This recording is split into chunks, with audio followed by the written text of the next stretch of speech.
Sono 19 le persone rinviate a giudizio relativamente al processo sulla maxi bancarotta del gruppo alimentare Burgio. Secondo l'accusa avrebbero aiutato l'ex re dei supermercati nella maxi bancarotta.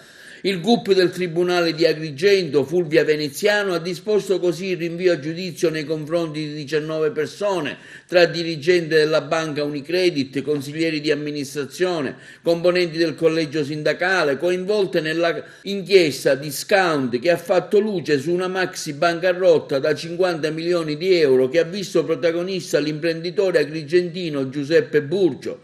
In questo spezzone d'inchiesta ha visto diversi e tortuosi momenti giudiziari. Compaiono chi, secondo l'accusa, avrebbe aiutato in qualche modo l'ex re dei supermercati a distrarre una somma ingente. La prima udienza si celebrerà il prossimo 8 giugno davanti ai giudici della seconda sezione penale del Tribunale di Agrigento, presieduta da Wilma Angela Mazzara. La posizione di Burgio, che per la bancarotta è stato condannato a 8 anni di carcere, al quale la scorsa settimana sono stati confiscati 8 milioni di euro, è stata stralciata già in precedenza. Diverse le persone rinviate a giudizio, oltre a Calogero Burgio.